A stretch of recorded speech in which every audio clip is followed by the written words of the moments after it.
Hey guys, my name is Mahul, and today we're going to be talking about the basics of graphics in C.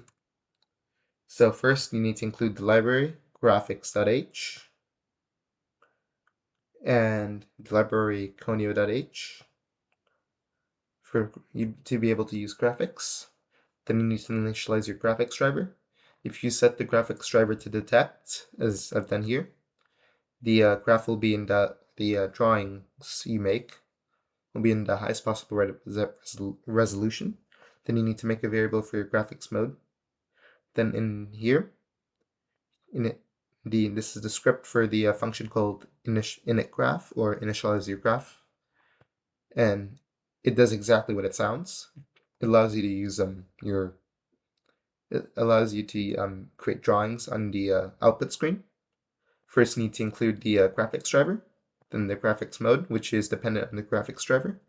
Then you need to include your directory, and this part over here, the BGI and the C and colon, or will remain the same. However, this part is subject to change depending on the compiler you're using or the platform you're using in general. Personally, I use Turbo C, so this is this is what I have to use for the to get the correct directory path. And over here, as you can see, one of the many functions of or many types of drawings you can create are lines, which may seem simple, but you might be able to use them to create extremely intricate structures, such as possibly a soccer field or a football field, and many more. It all really depends on your imagination. Another structure you might be able to create includes a rectangle, and this would be how you would create it. Now you might be wondering, what do these numbers mean? Well, it's quite simple, although it might differ from time to time depending on the shape you're creating or line. So rectangles and lines, for them, these values mean practically the same thing, however with slight differences. For lines, this is the first x coordinate and the first y coordinate right here, because sorry, I'm a bit sick. Because graphs have an x and y coordinates on them, and the graph only knows like how large or what size or like how long a shape's gonna be or a structure you want to make is gonna be if you use the x and y coordinates. And while it doesn't directly give you the size of the graph, with a little bit of experimentation, you can find out how far it extends and get a basic general idea of if you put these points, like where the line or the shape would be located. So first, back on track, we have the x and y coordinates. Then we have the second pair of x and y coordinates. It just allows the line to be created between this point and this point.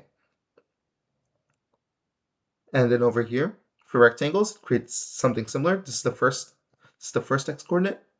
This is the first y coordinate. This is the second x coordinate. This is the second y coordinate. These are just this generates the opposite sides of the or the opposite corners of the square, and based on that, a rectangle will form. So this isn't necessary for this code, because this code that I've created beforehand allows the creation of a specific structure that I want to really show you. It took a lot of time to get the dimensions right and to get the coordinates right, and I just want to show you with enough practice you might be able to, you will be able to create something similar or even much better than what I've created. So before I show you, I'm going to talk a little bit about a couple more shapes or structures you might be able to create. Next, I want to show you how you create a circle. The first point here is your x coordinate, then this is the y coordinate. However, unlike squares, rectangles or lines, this over here, this is the radius. It basically these two are the center points. This is the center point of the circle. This is the x coordinate of the center point. This is the y coordinate. And this is how far the edge of the circle is from the center point, which as I've said before is the radius. For any of you who don't already know what the radius meant is. Another shape you can create is called an ellipse, which if you don't know is just sorry, my throat. It's been bothering me for a while. But if you don't know, an ellipse is just basically an oval. So first you need the center point, the x and y coordinates for that. So say 150. Next you need to know from where to where the edges of the oval go. Basically, it goes from the 0 angle to the 360th angle.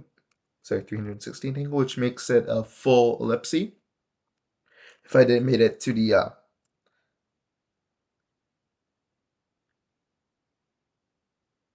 sorry about that.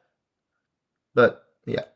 So C here, if I made it go from the 0th angle to the 180th angle, it would be a half circle or a semicircle.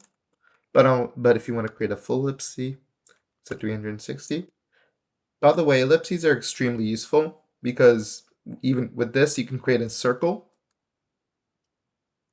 Well, I'm going to show you, because with this, you can create multiple different types of shapes.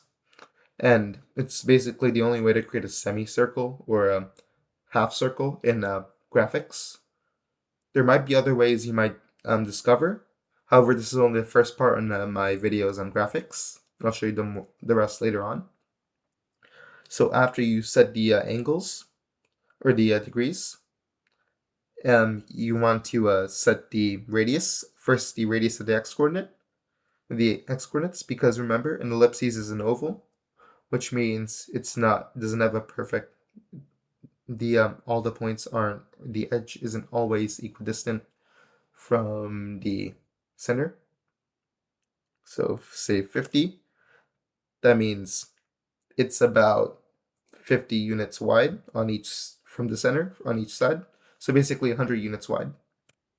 Then if I set this to 100, the y coordinate to 100, it means it's 100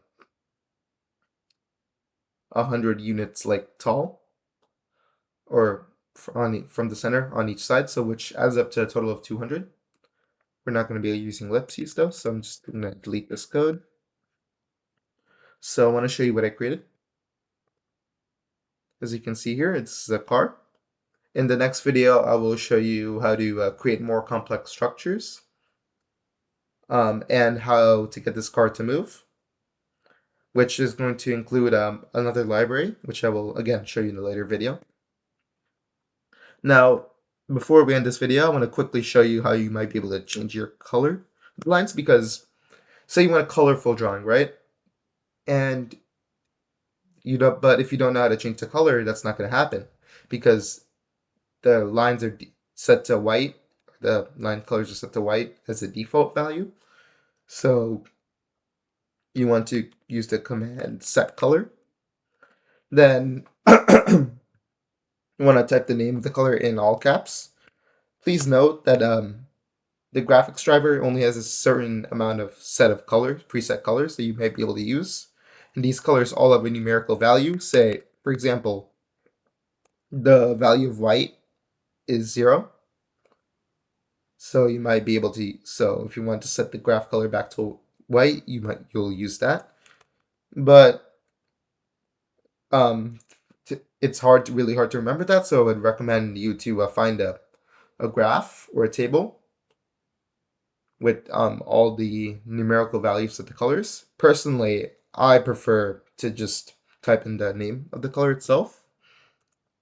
And if I really need to know if a certain color is exists already in the graphics library, I'll just search it up. And you should feel no shame in doing that because it's extremely hard to remember all the colors. But if you decide to memorize it, then good luck and good job. Run, and the car is blue. And so yeah, let's say I wanted to change the colors halfway through. I just go here and just say set color green. Then I'll just go here, set set set color white or 0. Now run. Right. Sorry, small error. Then I run the code. As expected, the car is a different color. Now sometimes this might fail.